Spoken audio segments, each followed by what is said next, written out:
Hello, and welcome to Order Within, navigating a world of endless chaos and crisis. Many of us are experiencing inner turmoil, insecurity, anxiety, fears, and isolation. These feelings are only being amplified by news cycles, social media, and never-ending political madness. How do we find our way out of the chaos? How do we find strength within ourselves? How do we find meaning in a world driven by materialism? These questions and many more I aim to answer on the show. My goal is to be a trusted guide on your journey to selfhood. May you find what you seek.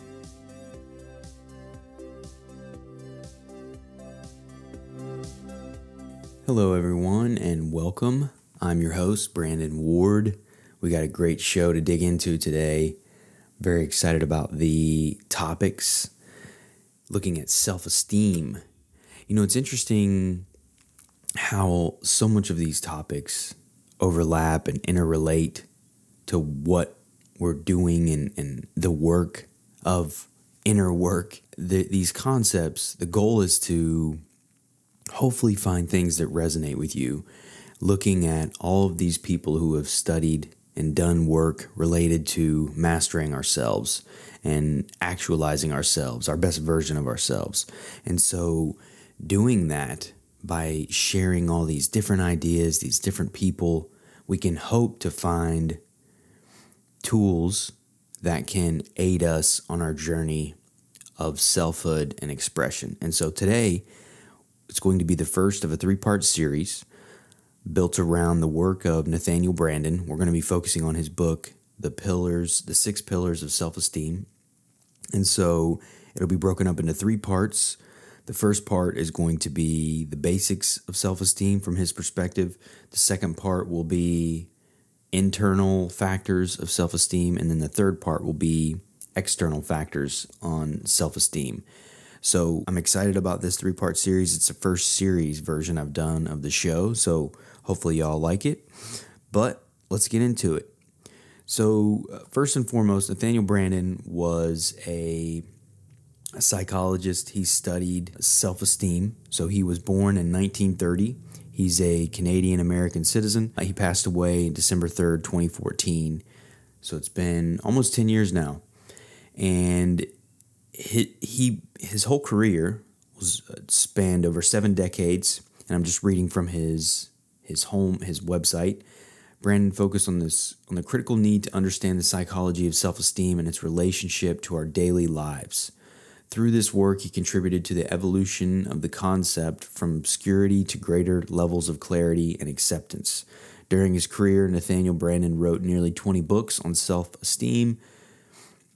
In addition to his extensive work as a writer, he was a lecturer, a therapist, and a corporate consultant specializing in assisting modern businesses employ the principles of self-esteem to achieve greater levels of success. He also founded the Branden Institute for Self-Esteem, a counseling center in Los Angeles. He was a thinker, compassionate teacher of rational values, and ultimately a champion for happiness. He says his mission is to inspire readers to honor their life and happiness. And I have to say that his work really aligns with that mission. And there's a lot of power in the work that he's done so far. So hopefully you'll find much to gain from this work and what it means. So, with that being said, I want to start with the definition of how Nathaniel defines self-esteem. And so self-esteem, fully realized, is the experience that we are appropriate to life and to the requirements of life.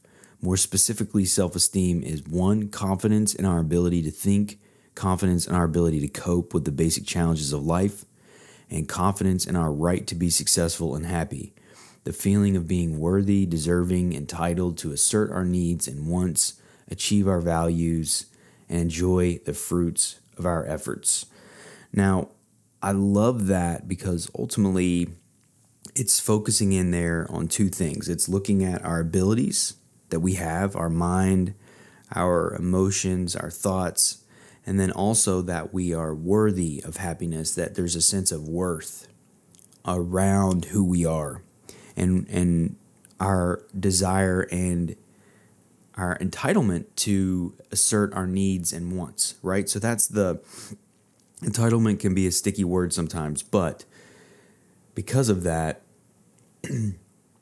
what he's describing though is entitled to assert our needs and wants, not entitled to things from others, but entitled to assert our needs and wants, to express ourselves, to look out and to care for ourselves. And so what he focuses on is this basic pattern and around self-esteem. And so we're going to go through there's a lot of pieces here to unpack. So this may be a little bit of a longer episode. So a lot to uncover, a lot of notes that I have for the show here that I was writing out as I was reading through. So the first thing that he wants to talk about, that we're going to talk about here, is what he calls the basic pattern.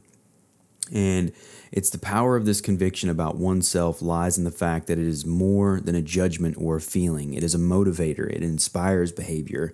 And I think that's one of the biggest things that reading through his work is understanding that self-esteem is a feeling. It's more than that. It's the driving force behind everything that we do. It influences how we experience things. It influences our relationships. It influences the work that we do. It influences the way we experience things. It influences how we are able to enjoy or not enjoy the things of our creation or our successes or our achievements. So it's truly the baseline for how we're interacting with life, which is why it's so important to learn what it is and then put the time in developing these pieces. So I love this here, right? It's talking about trusting our mind. So it says, if I trust my mind and judgment, I am more likely to operate as a thinking being. Exercising my ability to think, bringing appropriate awareness to my activities, my life works better. This reinforces trust in my mind. So it's built around the concept that we are trusting and engaging with ourselves. That's the whole idea of self-esteem, is that it's driven from within. It's built around our relationship with ourselves. And that's what's funny is there's so many other tools and books that I've talked about on the show already. And it all ties back to that one common relationship, the relationship with ourself and the work that we have there around that relationship. And so that's what this show's about. And it's interesting to see how he describes, high self-esteem versus low self-esteem. And ultimately, what he's describing is that high self-esteem individuals are more likely to persist in the face of difficulties and challenges. They understand that things take time. There's process. They don't give up so easily. And what ends up happening is they persist through challenges and they ultimately end up achieving more because they persist. They understand that they have a trust in their abilities to solve problems, to think, to learn, to grow. So they persist through difficulties. Whereas a low self-esteem person will be more likely to give up and not really try, not really give their best, because ultimately they don't have that confidence. They don't have that belief, that trust in themselves. The relationship with themselves is weakened, is broken. Therefore, they don't have the reserves to push through challenging times because they don't think very highly of themselves. They don't believe in their abilities. And so research shows that high self-esteem subjects persist at a task significantly longer than low self-esteem subjects. If I persevere, the likelihood is that I will succeed more often than I fail. If I don't, the likelihood is that I will fail more often than I succeed. Either way, my view of myself is reinforced. And there's some concepts here that we're going to talk about, kind of the self-fulfilling prophecy around what this means. So the impact of self-esteem and some general observations from Nathanial Branden. He describes high self-esteem and the characteristics as rationality, realism, intuitiveness, creativity, independence, flexibility, the ability to manage change, admit and can correct our mistakes, benevolence and cooperation. And then we can unpack a little bit of that, right? We'll go a little deeper in some of those pieces later in the show here.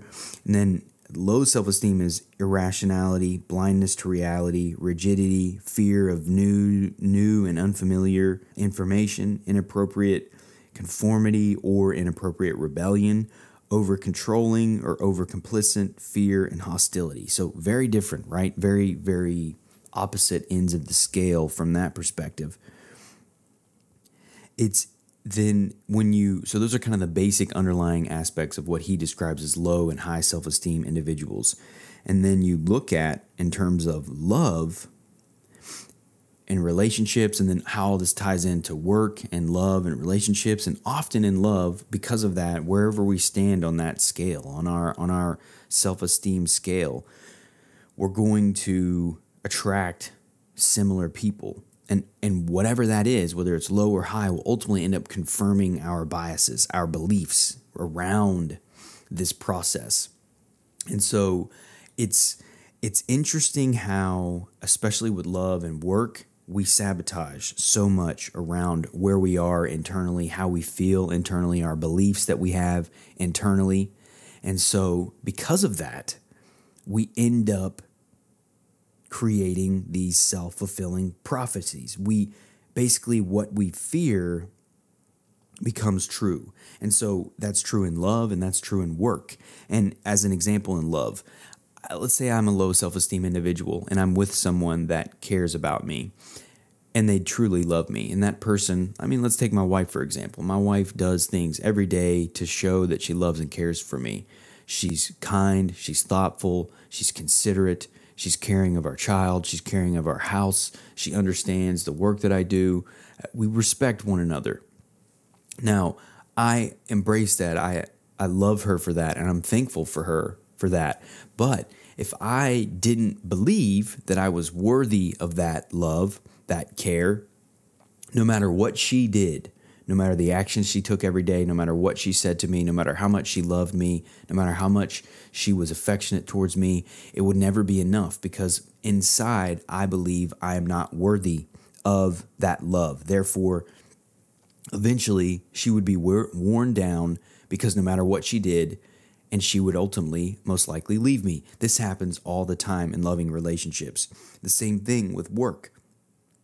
We self-sabotage work or promotions based on our relationship and beliefs of ourselves. We ultimately can destroy good things because of how we think and feel about ourselves. And if we get a promotion and we don't believe that we're worthy of that promotion, we will often go about doing things to undermine our work. We will make mistakes. We will drop into lazy patterns. There's all kinds of things that we can do to self-sabotage when we don't believe we're worthy or deserving of that promotion or that position, whatever it may be. So it's interesting how these things tie together in love and work, and ultimately how we create we effectively create the beliefs that we have for ourselves. We ultimately end up expressing it regardless of what it is. Whether it's a strong belief in ourselves or a weak belief in ourselves, they ultimately end up becoming true. And this is something that I love here. It says, the tragedy of many people's lives is that given a choice between being right and having an opportunity to be happy, they invariably choose being right. That is one of the ultimate satisfactions they allow themselves. That is the one ultimate satisfaction. Instead of being happy, they prove to be right. And you see that so much in our world right now. So many people are more focused on being right than being happy. And that's, according to Nathaniel Branden's work, much of that is tied back to low self-esteem. And it's interesting because when you have a low sense of self, you're determined to have the world submit to your way, to prove that you are right, because you are depending upon the thoughts, feelings, and opinions of others more than we are ourselves. All right, so it's interesting too, moving on a little bit here, Branden views and this is weird because his last name's Branden, my first name's Branden, so I'm not talking about myself. I loathe that, the third party. So I'm talking about Nathaniel Branden here, not myself. I would say myself. Anyway, so coming back to the work here, Nathaniel Branden views self-esteem as a basic need. And that is important because it's how we function, and from his perspective, it's how we effectively function or not. Low self-esteem really inhibits our ability to effectively function. So we can't live without food and water.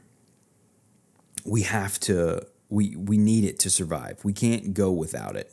Now, self-esteem is not in the same line as that.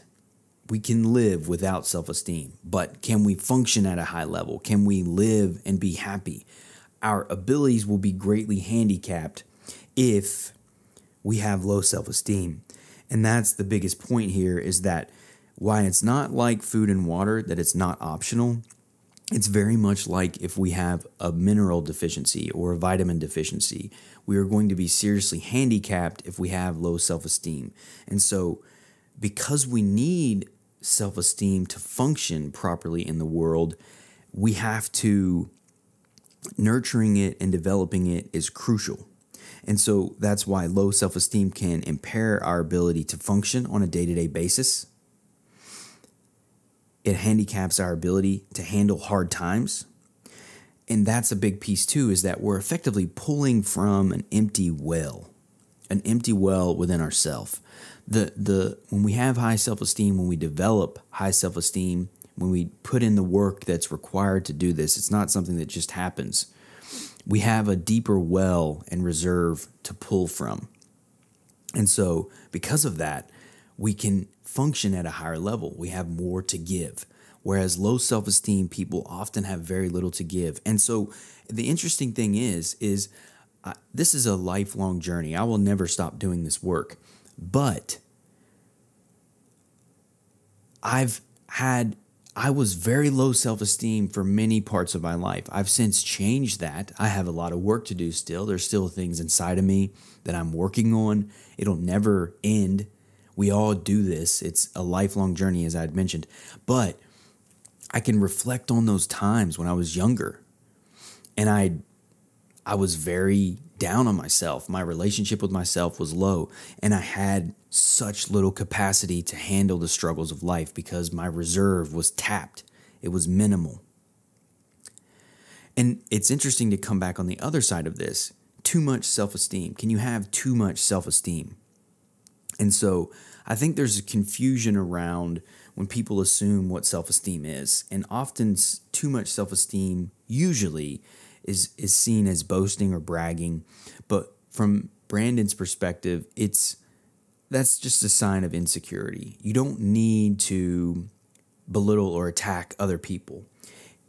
He says here, persons of high self-esteem are not driven to make themselves superior to others. They do not seek to prove their value by measuring themselves against a comparative standard. Their joy is in being who they are, not in being better than someone else. So when we think of too much self-esteem, really what we're looking at is people who are bragging and boasting and most likely very insecure within themselves, and they're looking to overcompensate. So too much self-esteem really isn't a thing. It's ultimately being wounded, and you're trying to compensate for that. But when you have confidence, you just feel good about who you are. You don't need to boast and brag and do these things to do that. And so the interesting thing is that the more insecure you are, the more you kind of have to put others down. You may feel less around other people who are confident. So if you're a low self-esteem individual around a high self-esteem individual, you're naturally going to feel less about yourself and feel less than just by being around them, because that sense that there's a visceral difference in low versus high self-esteem individuals. And so this is where envy achievement comes into play too, and how that actually attracts. If you are a high achieving person, it does bring about potential attacks to you based on that achievement, because ultimately people are envious of you for creating and using things that you have that they do not have. They're living from a sense of lack. You're living from a sense of abundance and creating. And so that can create envious situations that we have to be mindful of. Another piece that's interesting too is that there's a component of never being satisfied when we have low self-esteem. And a big piece of what Nathaniel talks about in much of his work is that there are things that inspire us or not based on influences in our life. A lot of times we're driven by what our parents says, our society says, and it's not what we truly want.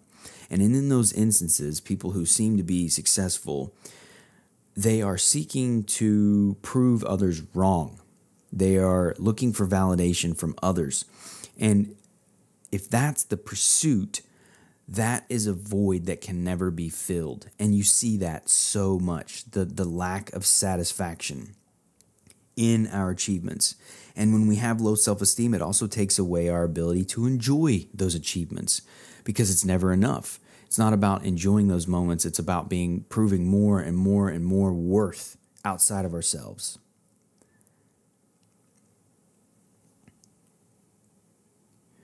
When we have unconflicted self-esteem, joy is our motor, not fear.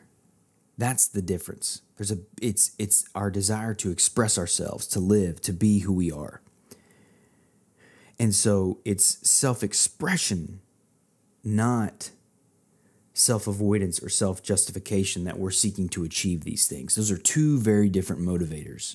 One is seeking to express itself in the world and share what lives within.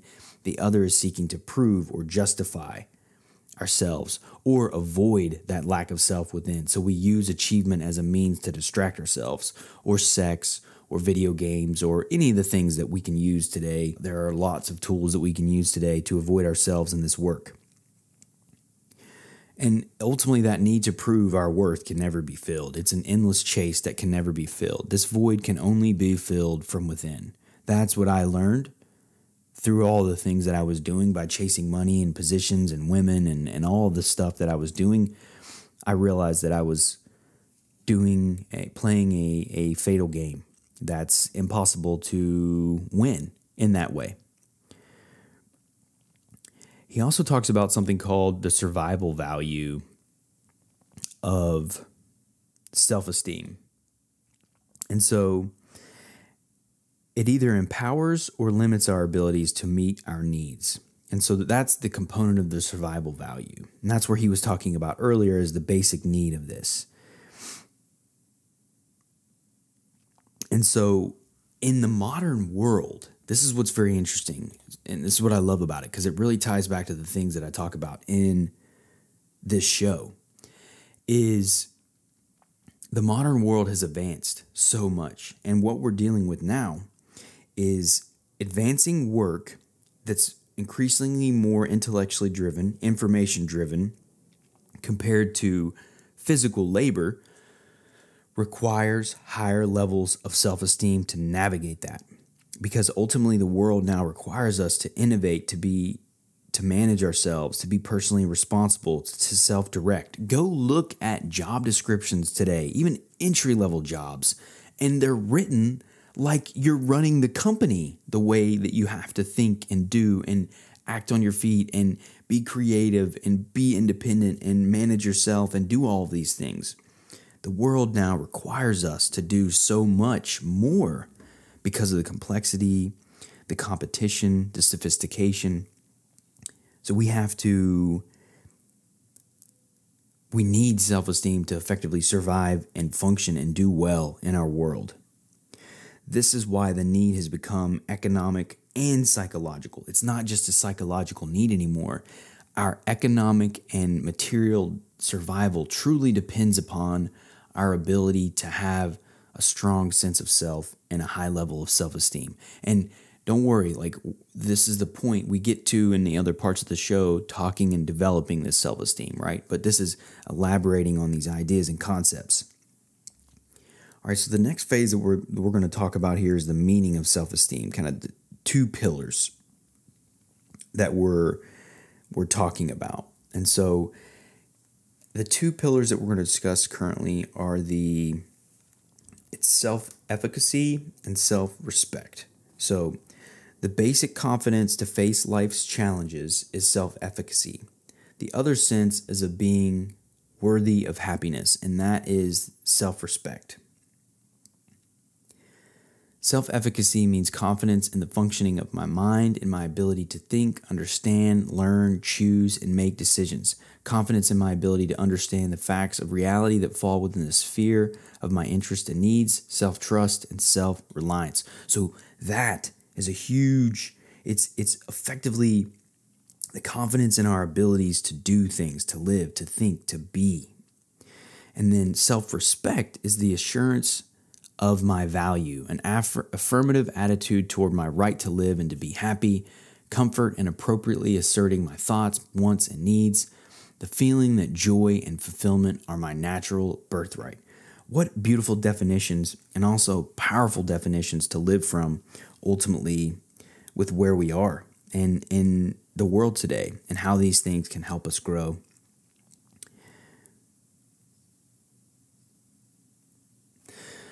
All right, so he's got a formal definition here too that's kind of going deeper for self-evaluation. And it's self-esteem is the disposition to experience oneself as competent to cope with the basic challenges of life and as worthy of happiness. So that's his perspective. That's the disposition of self-esteem.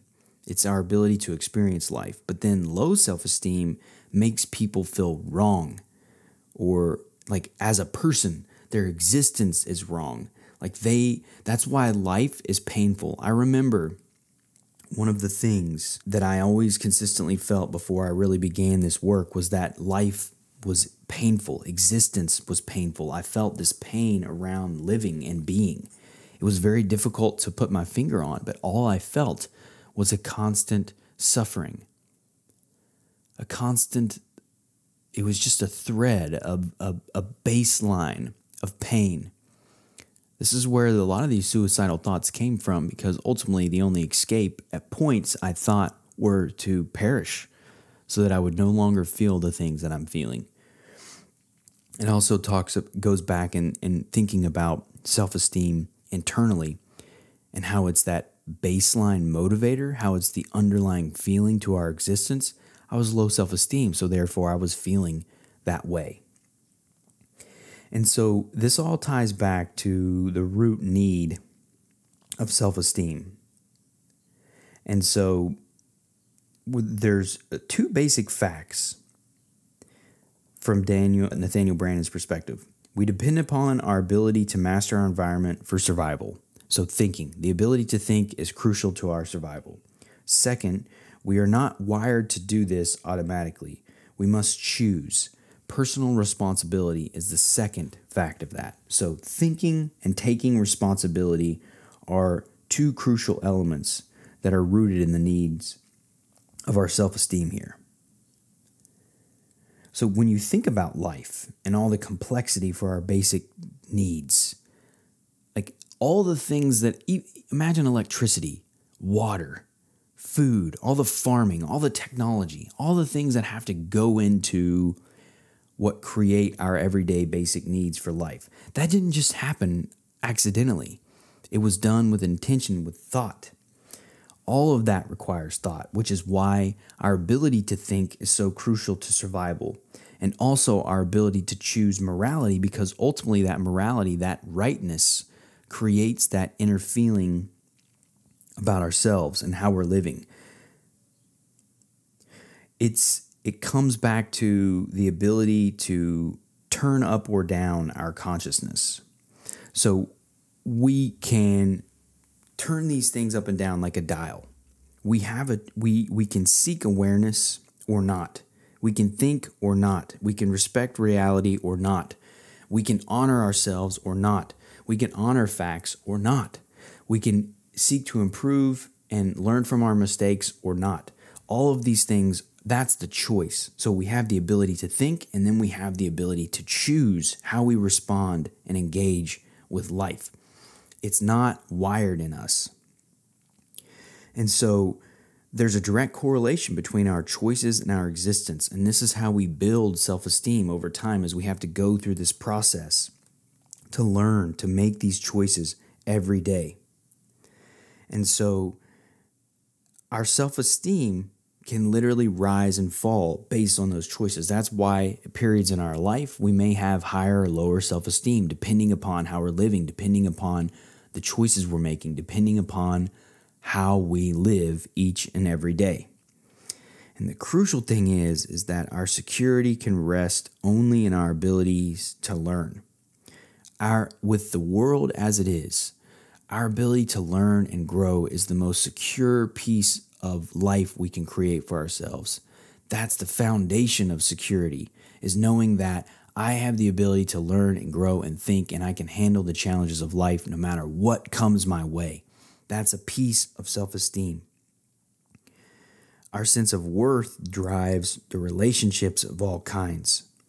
And that worth really dictates how we feel in those relationships. Do we believe we're deserving of loving relationships, of healthy, expressive work that we enjoy, of having a high quality life?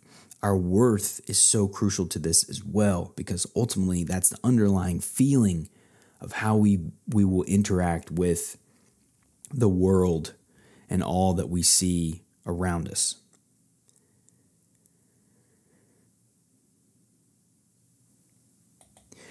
That worth will ultimately it will dictate how we feel about our happiness too. It will drive how we feel in those moments. And it's interesting because when you look at that worth and then tying that back to the desire to be moral and right and how it makes us feel inside, it arises early in our development. It's not a social construct. Children begin exploring very early the idea of right and wrong and exploring what impacts things in a positive or negative way based on how we respond to them and how whatever they're engaging with responds.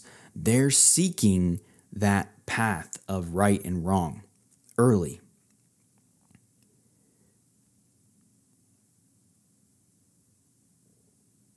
And because of that, that morality piece matters deeply to our sense of self and worth. That's how all this ties back together. And so it's our ability to choose to think is what allows us to effectively, healthily build self-esteem or not. So another piece that he talks about here, which I found to be very interesting, is pride. Looking at pride. But before we jump in, I want to read this thing real quick about. He has this nice summary on 3 basic observations. If we respect ourselves, we tend to act in ways that conform and reinforce this respect, such as requiring others to deal with us appropriately. If we do not respect ourselves, we tend to act in ways that lower our sense of our own value even further, such as accepting or sanctioning inappropriate behavior towards us by others, thereby confirming and reinforcing our negativity. If we wish to raise the level of our self-respect, we need to act in ways that will cause it to rise. And this begins with a commitment to the value of our own person, which is then expressed through congruent behavior. I love that. It's our ability to think, our ability to choose, and align with what is right within us. Morality and ethics are a part of our early development, and so it's important that we understand that. For the optimal realization of our possibilities, we need to trust ourselves and we need to admire ourselves, and the trust and admiration need to be grounded in reality, not generated out of fantasy and self-delusion. And that ties into pride and healthy versions of pride. And from Nathanial Branden's perspective, healthy pride is feeling good about our progress and our self-accomplishment, who we are, for the sake of what we've done, for the relationship that we have with ourselves, not to brag, to boast, but because we're proud of what we've created. We're proud of who we are. We're proud of the way we think, the way we live. We're proud of ourselves inside. It's not an external need. It's an internal peace. So there are healthy levels of pride because it's rooted in reality. It doesn't deny our flaws. It's not delusional. It's genuinely feeling good about who we are as a person. So pride can be healthy in instances where it's done with a genuine nature, an expression of who we are, and a love for who we are. We should be proud of who we are when we're living authentically and genuine. That's a wonderful feat to achieve.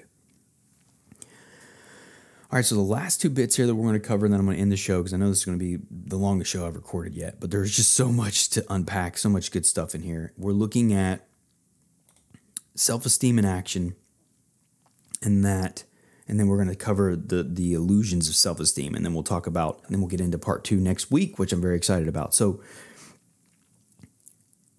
there's an interesting thing, though, about relaxation, and that he brings up quite often. And it's talking about relaxation implies that we are not hiding from ourselves and that we're not at war within who we are. And I see that a lot. You can tell when you look at someone whether they're relaxed wherever they are. And it's an indicator of the relationship that they have with themselves.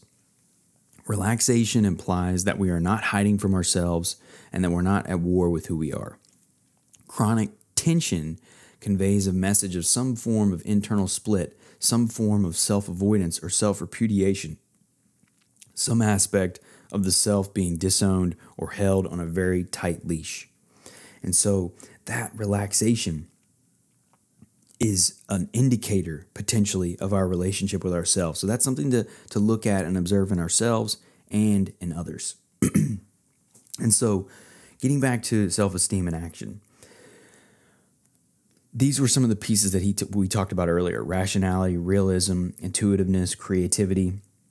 He talks a lot about strong reality orientation as a basic characteristic of healthy self-esteem. So being rational and connected to reality is an intrinsic value of high self-esteem. We don't deny reality. And rationality means we are reasonable. It doesn't mean we're accepting dogma, but we are being rational and thoughtful about things. We are looking at facts through. So we're looking at, my alarm's going off here.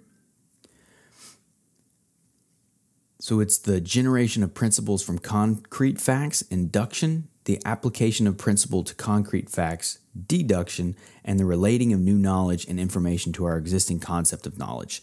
So that's the essence of rationality, is we are open to information, we look at facts as they are, and we allow ourselves to move through them and discuss realistically where we are in our lives.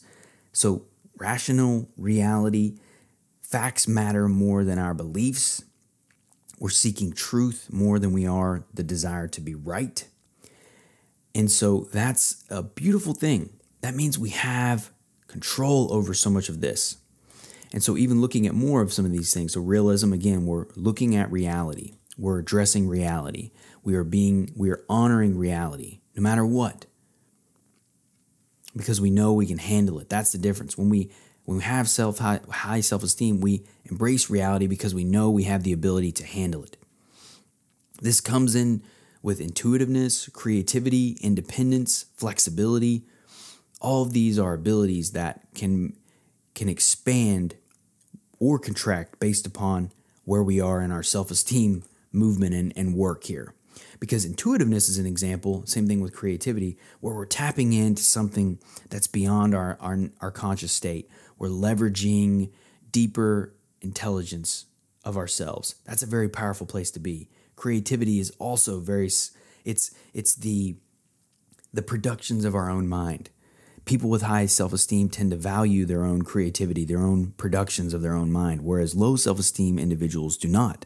They doubt themselves. They don't think that they have the worthiness of it. They're not it's not valuable what they're creating. And then you tie in independence, flexibility. You're light on your feet when you have this ability, when you trust yourself. You flow with things. You think freely because, again, you trust yourself. You rely upon your own abilities to think and feel. So you don't need all this external authority to rely on. You rely on yourself.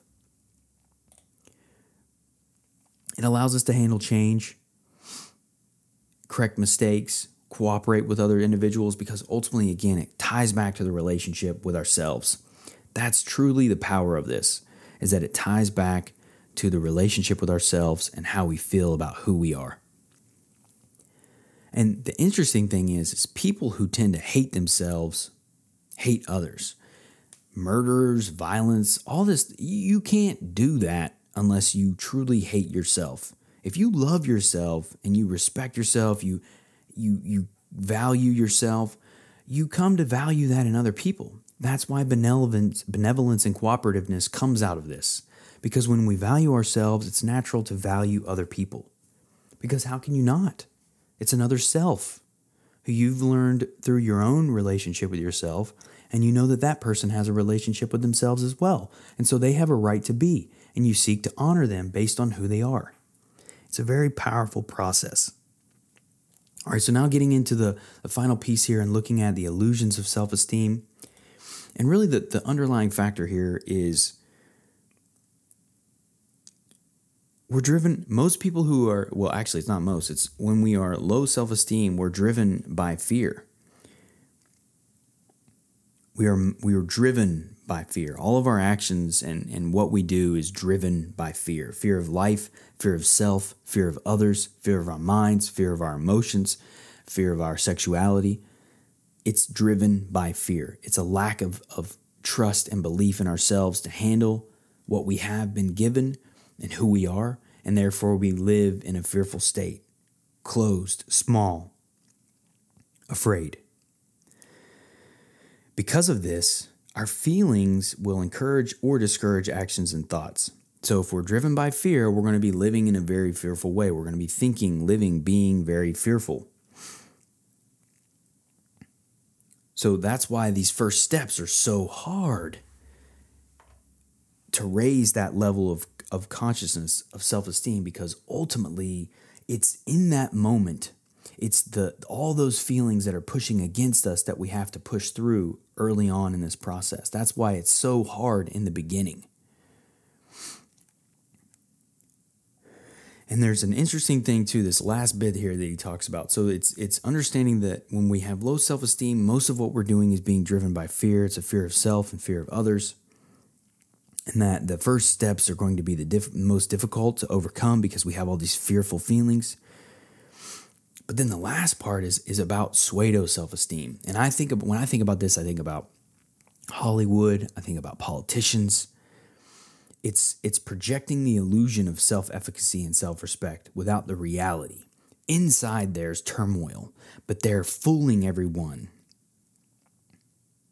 through doing certain things, appearing to be highly confident and respectful and efficient and all of these things, simply covering up the deep insecurity that they feel within themselves. And what is driven by this is the way people go about doing this is they're seeking external signals to validate that they're a high quality person, high esteemed person. So they're seeking to replace self-esteem with material achievements, status, social achievements, popularity, sex, all of these things. They're seeking to create the illusion of success and high value person, a high self-esteem person through their external achievements. And when you look at politicians, that's all they're doing. They're effectively trying to constantly show us the things that they've done to show their worth. It's a bizarre thing. And then I think it's so self-esteem is a very personal piece. It's internal. It's relationship to ourselves. It's not about others. And so pseudo self-esteem is focused solely on others, the perspective and opinions of others. And the interesting thing about this is that no matter what people tell you, if you have low self-esteem, I said this earlier, it won't matter. If everyone loves you, it won't matter. I think a prime example of this, brilliant actress for her time, is Marilyn Monroe. Everyone thought she was so gorgeous and beautiful, but she did not inside believe or feel that. She was very troubled, had many addiction issues, and ultimately ended up, there's a lot of debate about how that happened, but ended her life early because of a very deep lack of self-esteem. And she was so bent on getting the approval and acceptance of others. And she truly was loved and people respected and thought she was gorgeous and a talented actress and all of these things, but it was never enough. There's so much of that in Hollywood and in politics. It's interesting how when we're trying to fake self-esteem, it's driven by external appearances, external materialist achievements, as opposed to the internal relationship and strength that we build through developing self-esteem. All right, y'all. This one last piece here, which I love. Innovators and creators are persons who can, to a higher degree than average, accept the condition of aloneness. And ultimately, it's the strength and ability to be absence of supportive feedback from their social environments. They are more willing to follow their vision, even when it takes them far from the mainland of the human community. Unexplored spaces do not frighten them because they have that confidence in themselves. And that's where we're going. That's your potential. That's you. The genius within you is waiting to be tapped. It's just we have to cultivate it. And that's why I'm doing this. And that's the aim here, is to help you cultivate your inner genius, your inner power, your inner creator, because we all have one. It's all within us, and it's all there waiting to be tapped. It's just we got to take the time, the effort, and the commitment to do it. So I hope you enjoy this. Tune in next week for part 2, where we're going to be looking at internal influences on self-esteem. Part 3 will come out after that, and that will be external influences on self-esteem. So I really hope you all are enjoying the show. I certainly appreciate your support, and hopefully you're finding some value in it. And until next time, y'all. Thank you for listening to Order Within. If you found the episode helpful, please consider sharing, rating, and subscribing. New episodes will be released every Thursday at 11 a.m. Eastern Standard Time. Until next time, y'all.